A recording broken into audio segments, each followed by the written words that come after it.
So today I'm joined by four very special guests, all undergraduate students from the School of Environment and Sustainability. Gaeke, Hayley Houlden, Jake Edwards, and Shannon Tallon.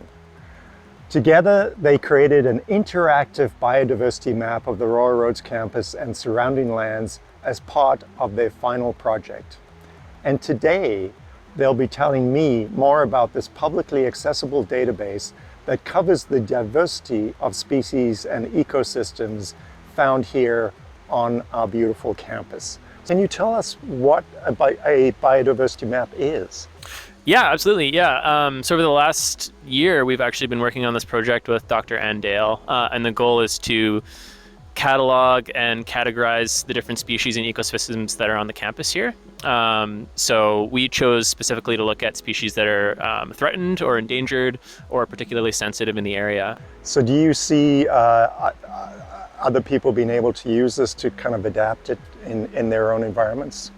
Yeah, absolutely. That was one of the goals of Dr. Ann Dale, was to develop a procedure that conservation groups and different institutions could use to bring more attention to the land that they're on, and help people build relationships and have a better understanding of how the systems work and what needs to be done to protect these spaces. So, Could you talk a little bit about what some of the highlights of the map are? Yeah, for sure. So yeah, we basically just collected a bunch of different species that we found on campus. So different birds, we found a bat, different plant species, and we compiled those all to be available to see kind of not the exact location, but a close location of where they're located on campus, and it outlines like the different trails, the different ecosystems that they're found in.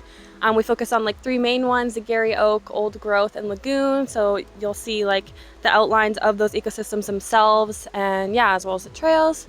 There's like a search tool. You can kind of go in and search if you're looking for something specific.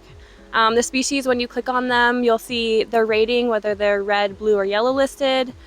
Their common name, scientific name, just like very basic, brief like information on species present on campus. What inspired you and what inspired the group to actually create this map?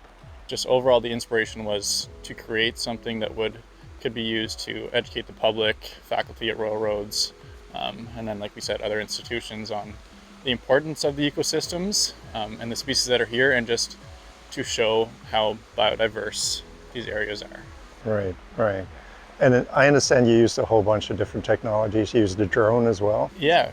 So we used technology including audio moss, which were provided by Rocky Point Bird Observatory, which we used to collect audio files on both birds and bats. So that's how we identified the bat that Hayley mentioned.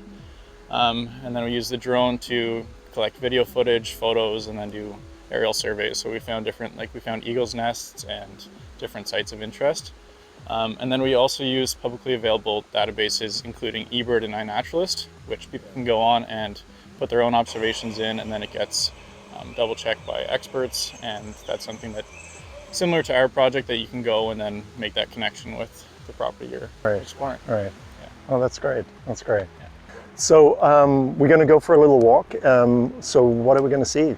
I think we're heading up to the Garry Oak ecosystem. On our way there, we'll see various tree species and shrubs, possibly some birds. But the Garry Oak ecosystem is extremely special to this campus. It's very sensitive as it's developed in a lot of areas.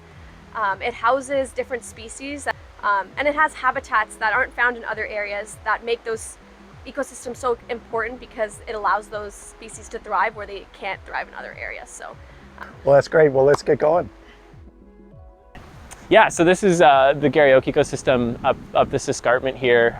It's a drier site associated with kind of these nice rocky, hummocky areas. And we'll be able to kind of head around the corner and take a trail up into that region. The coolest thing to see was just the density of diversity and the number of unique ecosystems that are packed into one place. It's pretty astonishing, and especially like Jake did a lot of really beautiful drone work doing videography of this whole area, and to see some of those aerial shots and just see how quickly the landscape changes, and it's just stunning. It's pretty breathtaking. And you don't see any of the buildings or roads or anything at all. It just seems like such a wild place, and it is. It's very unique in that it's so close to the heart of Victoria, and yet so incredibly natural and beautiful at the same time.